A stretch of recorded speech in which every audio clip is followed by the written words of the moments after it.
What is up, everybody? Sam Dog, the infamous 253, coming at you guys with special guest Brandon from the Hawks Nest. Oh, it's good to be in the house, Sam Dog. Thank you for letting me in and take a look around. I'm liking what I'm seeing here. Yep, and he was just on with the homie Quentin Nelson last night, and now we're going to get into our preview for Seattle Seahawks Week 1, going to Lucas Oil Stadium as we take on the Indianapolis Colts. First of all, Brandon, once again, thank you for coming in and doing this with me. I know it was kind of I hope it wasn't too late of a notice when after you were on with Brendan Nelson, but I still appreciate you giving me the chance to do this with me, man. You know me, Sam Dog. Anytime I get a chance to talk Seahawks, I'm all in. I'm like slapping that board on the top going out to practice. So, you got me.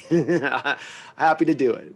All right. So the first thing I think we all got to be worried about coming into Week 1 is the offensive line. And I know we're not feeling all that comfortable with Kyle Fuller being our starting center. And then we're going up against a familiar foe. In the first key is, how are we going to limit the damage of one DeForest Buckner? And I still think the Niners lost that trade badly when they traded him to Indianapolis. I still don't get what the heck they were thinking when they traded DeForest Buckner to Indy. So DeForest Buckner, and then of course Kwity Paye, that we don't know how that rookie was he out of Michigan? Yes, correct. Yeah, he had a great story too with his mother too. We got to worry about what Kwity Paye is going to bring to Indy's defense, but mostly the big threat for me is DeForest Buckner and Darius Leonard. What are your thoughts about how we can limit the damage of DeForest Buckner? Well, not to get too wordy with it, but I think a lot of the fear within DeForest Buckner comes from a little bit of the wanting of this offseason. From my standpoint, when I look at the Indianapolis Colts, I like their organization. I like their general manager. I think they're a smartly constructed roster. It's not their fault Andrew Luck retired on them right at the point in time they were ready to put that whole roster together. And it's not their fault for that. That happened. They've had to deal with it on the run. Cody Brissett, and then they got Rivers last year for one more year. Now they're trying with Wentz. So that's all not their fault. The problem that I finally start to hold their feet a little bit to the fire on this, though, is you had the fifth most amount of cap space this offseason to utilize, $45 million. You had no real keynote signings unless you're going to count Wentz within that. You brought back some guys, Xavier Rhodes, T.Y. Hilton, et cetera, but you didn't sign anybody really. You re-signed Quentin Nelson and Darius Leonard to big contracts. That's great. But we're looking at this game. We're looking at what's coming up in this matchup. And so when you look at that on the inverse as well, there's guys going out the door in addition to that, right? You're not just as far as what you signed. Well, have you lost anything in addition? Yeah, you have. Anthony Walker, the guy that was second on your team in tackles last year. Justin Houston, Ravens. Yes, these with the Ravens. Two of your top three pass rushers last year, Justin Houston and Danico Autry, are gone. And Justin Houston, for as much as he's an aging pass rusher, and people will be like, well, the Chiefs definitely should have flipped him for Frank Clark. That was totally smart on their part. Actually, in retrospect, not. For nearly a third of the price, he's been better by Pro Football Focus over those 2 seasons that Frank Clark has been there with Kansas City during the regular season with the Indianapolis Colts. It's a significant loss to lose him out into free agency. And Danico Autry was right there with him. So while I am with you in that I'm scared about DeForest Buckner to agree, I actually understand what the Cowboys or the 49ers were doing in that trade. They just made the wrong choice. They should have gone with him and flipped Armstead. Instead, they went they went the opposite direction on that. But they had to make a choice there. You couldn't pay that whole defensive line with the way it was looking coming up, especially Bosa there. But this is where you do hit him on. To me, I hit him a little bit and I go, hey, this is all you've got. DeForest Buckner is it as far as a pass rush. So the key is double teaming him. Yep, like Aaron Donald. Like Aaron Donald. And this is, as you probably know what this that I've talked a lot about on my channel, is the embracing of, usually with a center, you shade him over to the strong side of the offensive formation, or you will shade him over to what is going to tend to be the big fat one-tech defensive tackle, the big body who's not much of a pass rusher. Seattle's taken Damian Lewis, flipped him over to left guard. He is a road grader. He can clear guys off the ball like nobody else. He struggles a little bit in pass protection. So now maybe instead of going this way with it, we flip that center and Fuller back over to that 3-tech and give him the help with the Buckner if that's where now I guarantee you that's where they're going to put the Buckner. They're not going to put him up off Gabe Jackson. It's going up over Damian.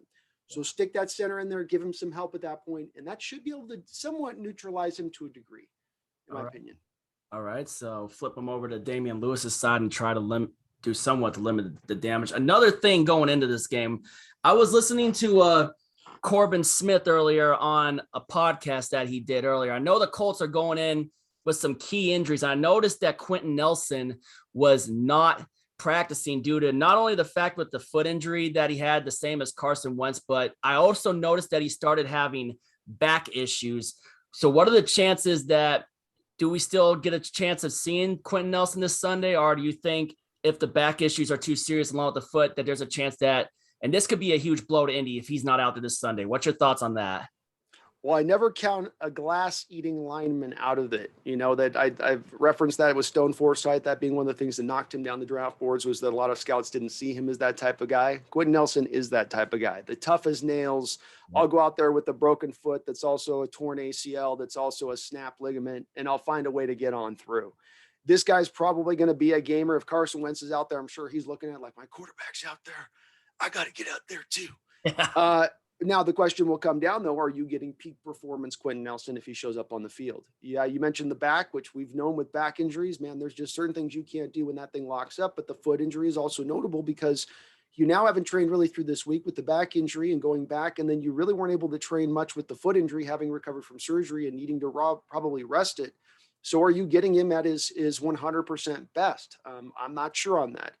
I wouldn't count against him not playing at this point, but this is what makes me feel a little bit better about this game. You look at Nelson, you look at the T.Y. Hilton injury that just happened. You look at Wentz coming into this game with the vid protocols, and then also the broken foot that he suffered as well.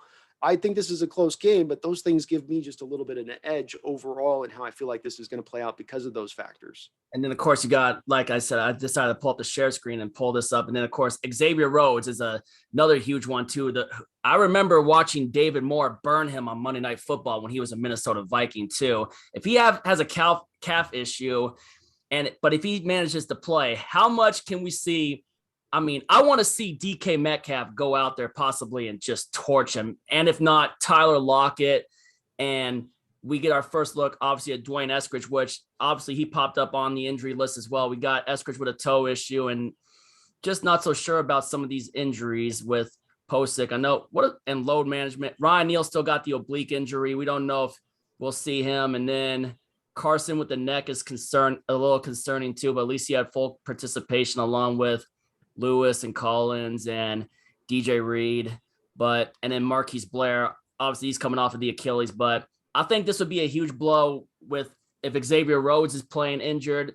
I don't think we'll see Eric Fisher, and then Paris Campbell had both these guys coming off of Achilles injuries. If they're not out there, I mean, the only target the Colts will really have is Michael Pittman Jr. And I think that's going to be kind of somewhat of an advantage with our secondary, but we also have concerns of our secondary of our own with what we've seen in the past couple of years with the struggling cornerbacks. Like, I mean, obviously fans, including myself, I'll be honest, have been pretty irritated with Trey Flowers, not getting turned around and forcing penalties and just getting burnt. I mean, Yeah. What are your thoughts going in on that? Well, I'm a guy that doesn't worry as much about the corner situation overall as it concerns this team year to year, but that's mainly just because of the schematics that we tend to run. We're not going to play man on man, but very often we play a lot of zone and we play a lot of a cover three. And so we don't ask if you were asking, a cornerback as far as across the board skill set wise and all the duties that they've got to manage, this is essentially like asking a mechanic that all you're going to have to do is change the oil. And that's a little bit of what you ask our corners to do. Now, is it still there are things they can do within that and be successful, like Sherman, where if you happen to be really not adverse, but very good at reading route concepts and understanding what the offense is doing at a very minute level, that then you can jump certain routes, you can take certain risks, and then you can be more than just that cover three deep guy that's protecting and waiting for a tip ball or an overthrown pass. Yes. But within the scheme, that is basically what you do need. I think a lot of people's struggles with Trey Flowers, and it just maybe taking away a little bit of the preseason that we saw for a moment, because it seemed like he earned this through most of camp and his performance in camp. But if we take through most of the time, the 2000 year in particular, where people really get onto him for the poor performance, a year, by the way, that he had 3 interceptions in 1 year, which is better than anything Shaquille Griffin did in 3 years here in one season, I think, outside like his last year. It's really about the safety play over the top. Stuff got cleaned up on this team when we finally had a single high safety who could handle business back there. And McDougal was solid, kind of being an interchangeable guy between free safety and strong, but Lano Hill, Tedrick Thompson that they kept running out there over and over again. Lano Hill, especially in the Packers game where Flowers gets beat over the top twice, I think it killed his confidence that upcoming offseason, because then they signed Dunbar, give him the job, unlike what they did with Witherspoon this offseason. And so he was kind of stuck in that role. But even despite that last year, Buffalo, really good in that game. The Arizona game in Arizona shuts down DeAndre Hopkins throughout that game. Yeah, he has some help over the top, but I mean, he shut him down. They couldn't get anything done with him. I don't think he's ever going to be a star. Don't get me wrong. I don't think he's going to be a star, because I want to make sure I'm clear on this. But a league average corner is all we need on this defense. Give us league average play, and this defense can still be a dominant defense. It doesn't require the Richard Sherman to get it done necessarily.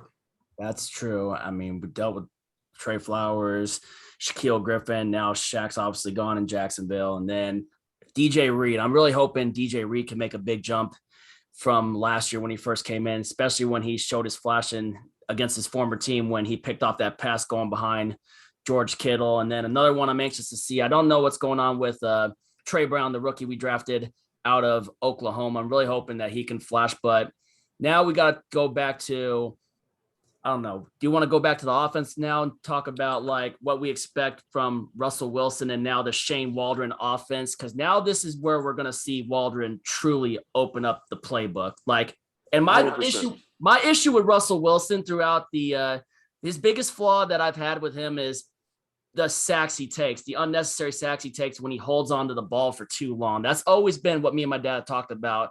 How fast is Shane Waldron going to have Russell Wilson be getting rid of the ball now in this new system? Because I've been excited to hear that Waldron has plans to get the ball out of Wilson's hands quickly. And then, I mean, I remember when we also lost to the Rams, and one of the offenses I really would like to see us run is just an even balanced attack. Because if you saw the way the Packers attacked the Rams in the playoffs with, you know, the short plays to like the tight ends and whatever receiver was open to getting first downs, like there were plays on third and short where we were just going for the long ball. I feel like we got to change that and just try to get the short plays like out of the tight end, our closest receiver, and just to get the first down instead of just going for the long ball. Because the short plays, if you notice in that game, the short plays started building up the plays for the long ball. And that was when Green Bay was able to strike, when they were gassing out the Rams on that. I want to see that kind of offense from Shane Waldron with the Seahawks, like what Green Bay did to gas the Rams in the playoffs. And I hope we get a good attack like that in week 1 against Indianapolis. I think you're going to be very happily satisfied with what you see out there. The thing with Russell's game, and I think Russell is a great quarterback, top quarterback in the league.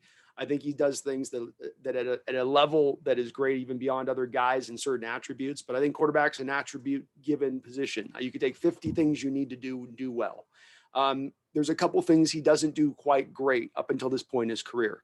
Some of that is because, in my opinion, he's not been given that teacher he needs, right? He's gotten some high school type teachers as far as offensive coordinators, and he needs actually a professor, a guy that's going to help him learn how to do these type of things, make these type of throws, play in this type of way. The offense is going to require it of him, but more importantly, Waldron is going to get him locked into it. No longer is it going to be a coach saying, try to get it deep, and if that doesn't happen, just sort of figure it out. Those days, yeah, they'll do some of that still within the offense, but the days of wholly leaning on that, being simplistic and then falling back to Russell's magic never caused him to learn those things. Throwing with anticipation, being good pre-snap at recognizing what the defense is doing around him. As you spoke about not holding the ball too long, he held it for 3 seconds on average in the pocket last year. That was the 5th worst in the league as far as quarterbacks go in holding the ball. Veteran quarterbacks usually are better about getting the ball out of their hands quicker as they learn defenses and understand that. The good news is that these aren't things like a lack of athleticism or a lack of arm strength. These are things you can improve and fix. That's the reason I do kind of harp on it, is that he will be able to fix these if he gets the coach who gets him to learn it and understand it. So he will, they'll be committed to it. And that's what it takes to be good at it. You can't just say one day, we're bomb city, we're bomb city, we're bomb city. Now we're going to be good at short passes. Now we're going to be a short pass team. It doesn't work that way. You have to work at it to get good at it. Exactly. And like I mentioned earlier, short plays will eventually build up the deep plays when the time is right. 100%, 100%. Because now that stuff's wide open. That's the thing about this is that when you embrace the short stuff, the deeper stuff becomes that much more open. Suddenly DK is now a yard or two further. Suddenly the double teams that are, trying to bracket him over the top, it becomes a single coverage now 30% of the time. And Fressel can recognize that it's stealing candy from a baby at that point. Tyler Lockett. I mean, if they double team Metcalf, it's going to open the door for Tyler Lockett. And then plus you got Freddie Swain taking that slot spot, and then Dwayne Eskridge, D. Eskridge. Yeah. I mean, I think there's going to be a lot of open plays for D. Eskridge in week 1. That's what I'm really excited about.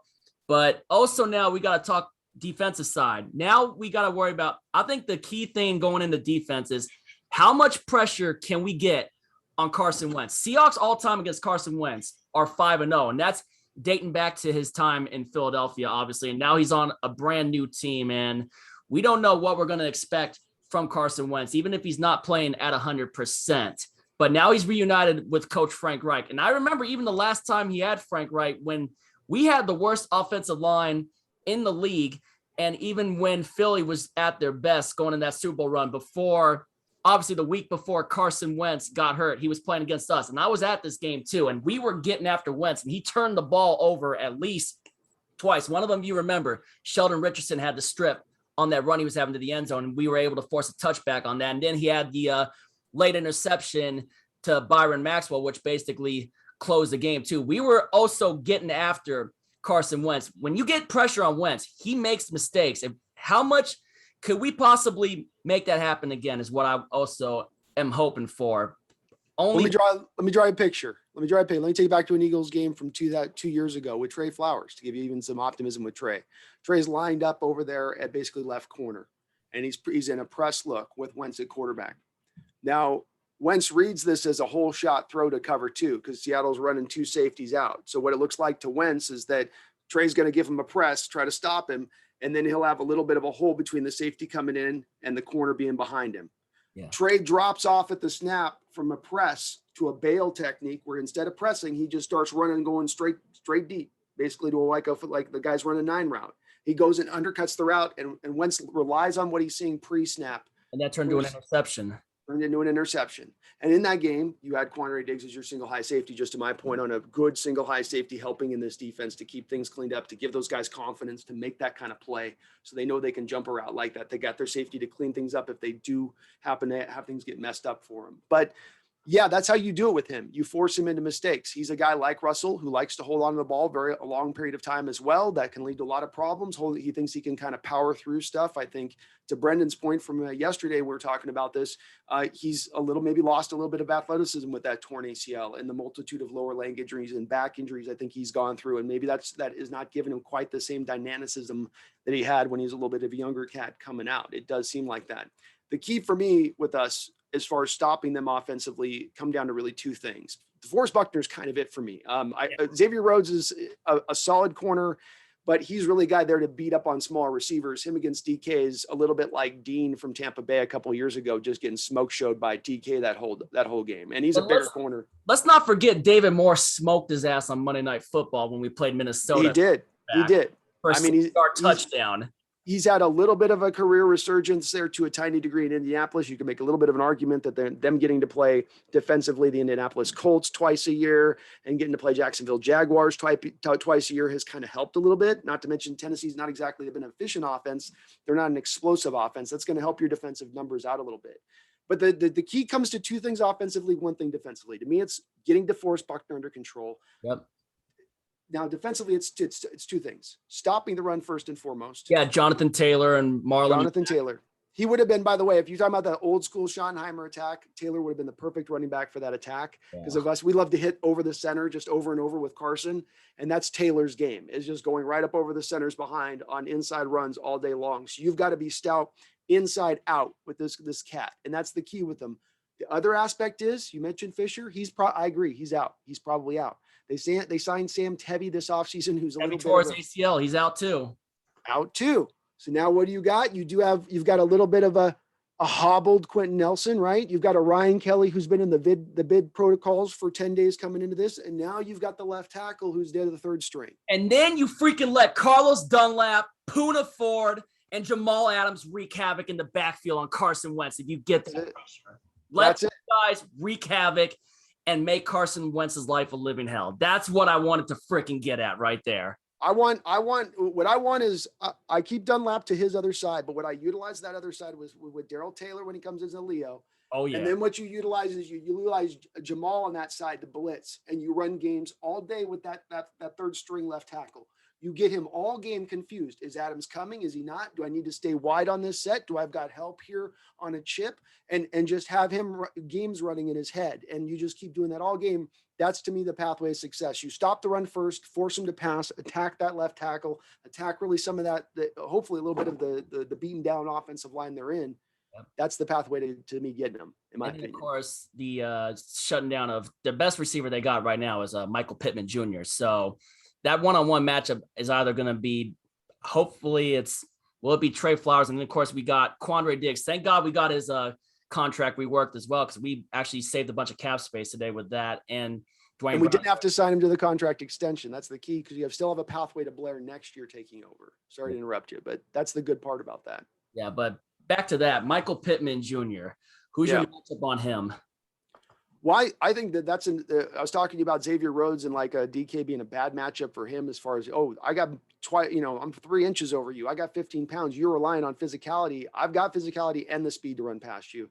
Likewise, when you flip to the other side of it with Pittman, he wants to go up against a smaller corner he can bully ball and go up and high point stuff on. Well, Trey Flowers is going to get beat more on those guys that are skittering little jitterbugs that can stop and start in space really tough and get him flipping his hips at 6'3".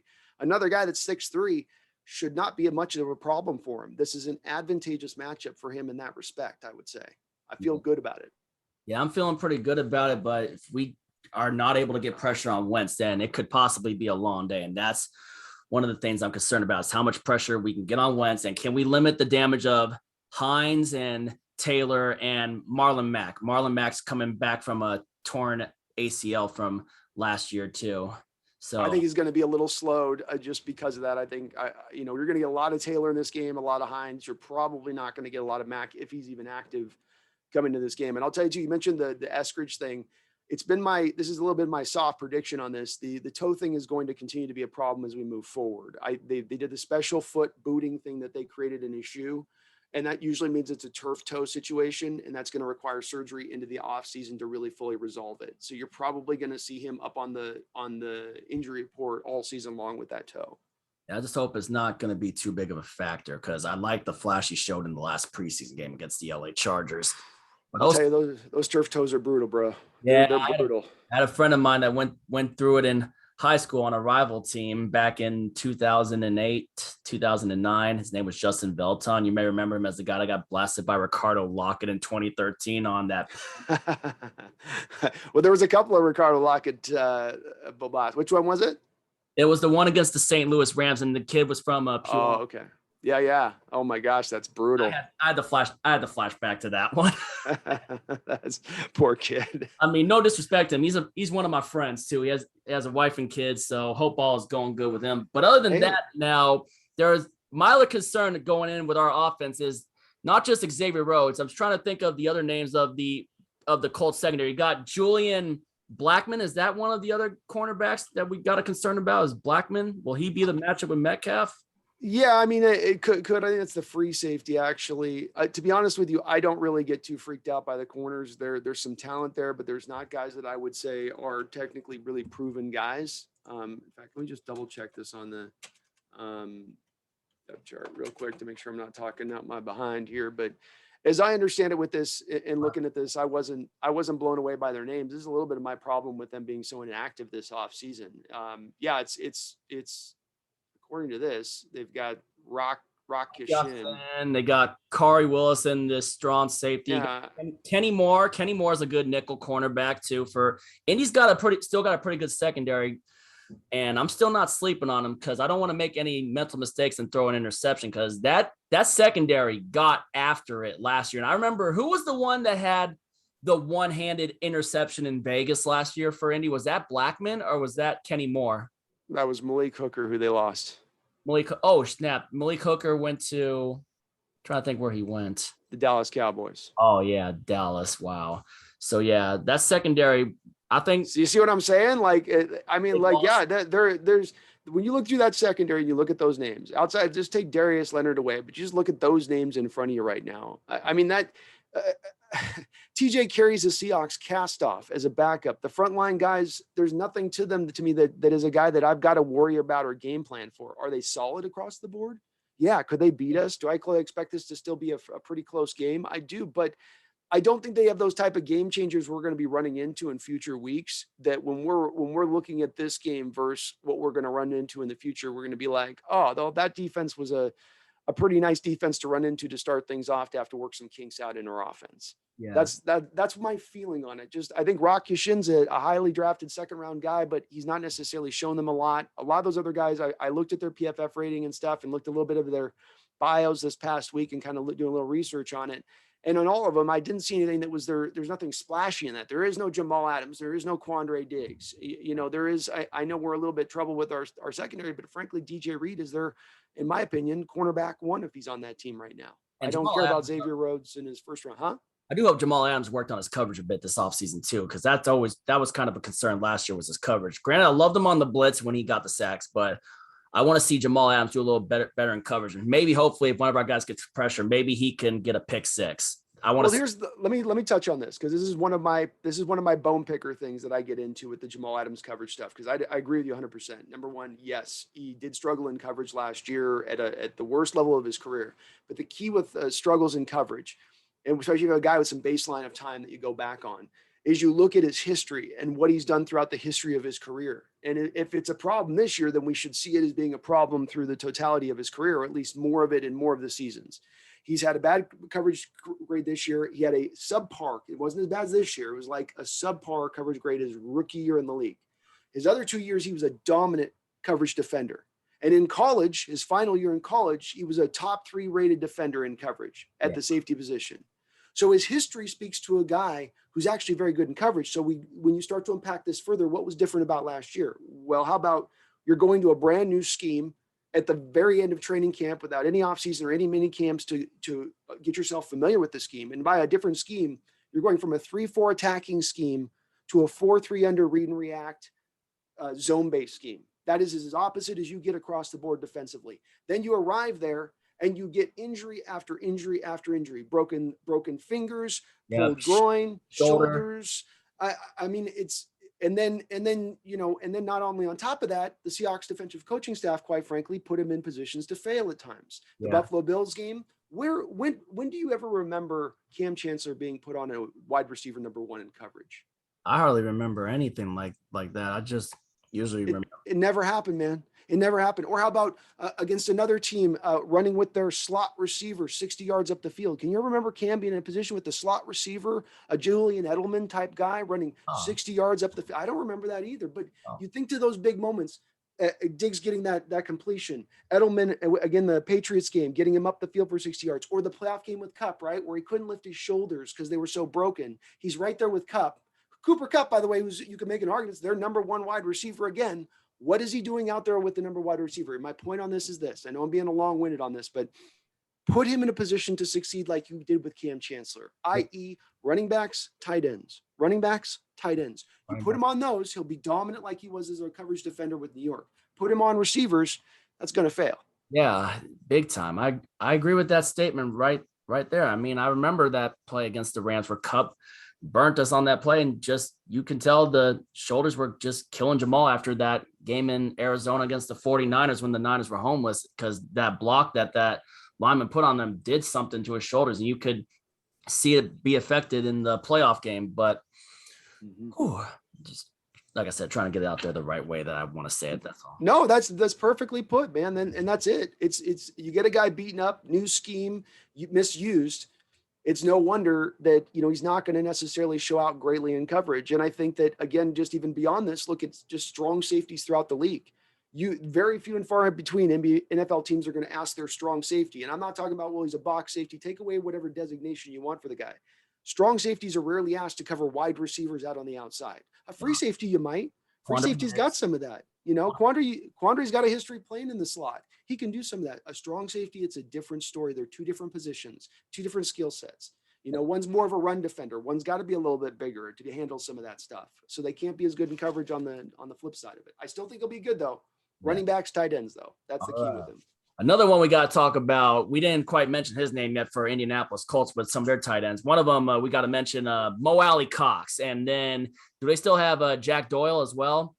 They do still have Jack Doyle. Yeah, I believe I had him on their list of re-signings. Yeah, what is the factor going to be for, because we know some of the times, and back in our earlier days, kind of near the end of the Legion of Boom era, we did struggle with some tight end coverage. So do you expect us to kind of see any struggles with the tight end, or do you think we fared out pretty well last year against tight ends? And I'm hoping Jamal Adams and Diggs or Marquise Blair in the nickel can limit some of the damage, and we can just limit the damage of Cox and Doyle. I think we'll be good too, other than the receiving core. Because I think with half of their receiver core out with Michael Pittman, they're going to want to go to Cox and Doyle too. So I think Cox and Doyle may play a big role in this Sunday's matchup too. So might have to limit what they got with. And then of course you got Ugo Amadi coming in there. That could be that nickel corner as well, like Blair. And I remember Brendan Nelson showing a lot of praise for Amadi and freaking Blair being possibly the nickels for this year. So thoughts on that with the tight ends? You're right to be concerned as far as the tight ends go with that attack this scheme and defense. The thing with our defense, as I was spoken to earlier, about being so what I call protectionist against the deep play so often in their coverages, you have to sort of, if you're going to bite a one way on defensively, you're going to give something else up, right? So if I'm covering deep and I'm trying to protect against deep, what does that mean? Short's going to probably be open on a very consistent basis. And tight ends, of course, usually run short routes more often than not. So that's going to always be a little bit of an impediment in our scheme and stopping teams. We're going to be relying on, you might throw 5-6 times to your tight end and he puts up a lot of stats in this game, but it'll be the 7th throw, which will be a missed throw and go over the top into our safety's hands, or linebacker will get a tip off the line of scrimmage and it'll be a turnover. We'll make you pay the price on that number 7. That's the key with it. And that was the key with Wentz, because he's a guy that gives you 2 to 3 turnover worthy plays a game.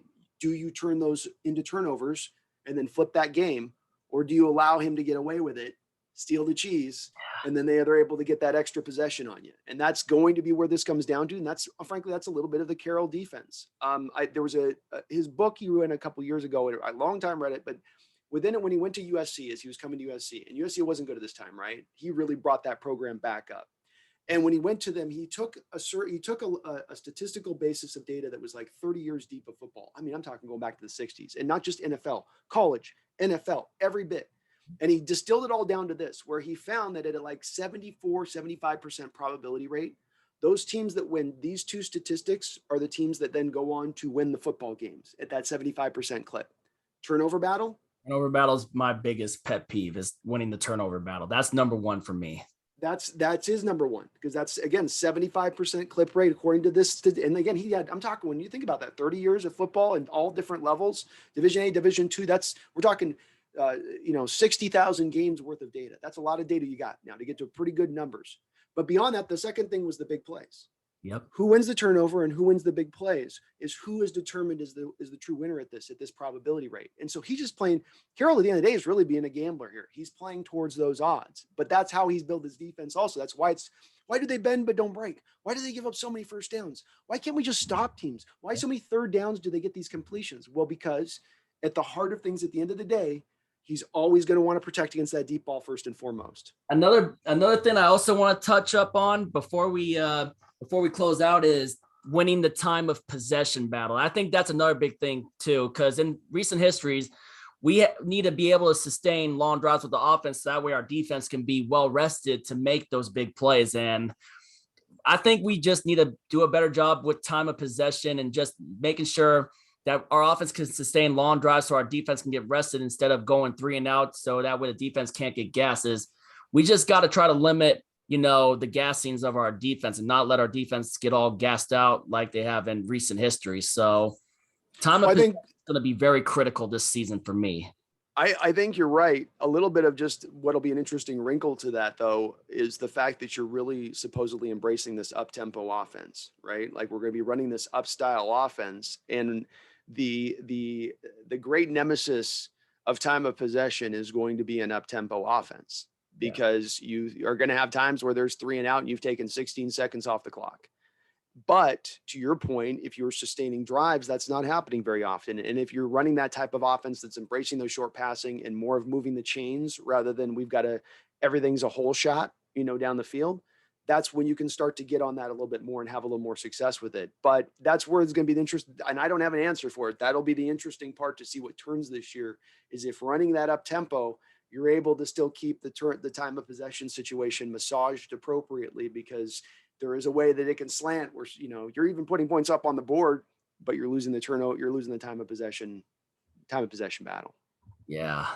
That to me is going to be one of the other key things. And I don't know if you talked about that with Brendan last night. So hopefully if that, I don't think we covered that part. No, I think we got everything else just about it, but no, I don't think we covered it, I think it will be a big part, because you're right. Your defense is a read and react defense, a bend but don't break defense. You can get mad about that, but that is what it is. And within that, right, that means your defense is going to give up first downs. Naturally, it's going to be on the field a lot already by its design. So when it's put on the field that much more, already giving up those drives built within it, that's where it goes bad. That's where it goes wrong, because your guys get gassed and it suddenly becomes not about execution, but you don't have fresh bodies out there to be able to do anything because they're just too tapped out. Yeah, and that's where having good depth would also come in handy too. Agreed. Which they do have on at least the defensive line. Linebackers thin, cornerback is a little bit of a revolving churn door right now, but the defensive line could sustain, with the number of bodies you have down on there right now, a good amount of snaps in a game. That's maybe an indicator they kept so many of them, is that they're like, we know we're going to be running this up tempo. We've got to have these fresh bodies we can throw out here, like soldiers on a front line, you know what I mean? They're like, the first line's down, get the next one out there, pick up their guns. That's really the way to look at it. And other than that, I think that pretty much covers everything. Wouldn't you say? I think so, man. I think so. What's your prediction on this game? Where do you see this going? Well, I did pick us winning this game, but I think it might be a close battle depending on what we see. We don't know what's going to happen. One of the things I always like to say for when people just assume things in life, what we think we know is what we don't know. Yes, very true. Very true. Very true. So not even a soft prediction then.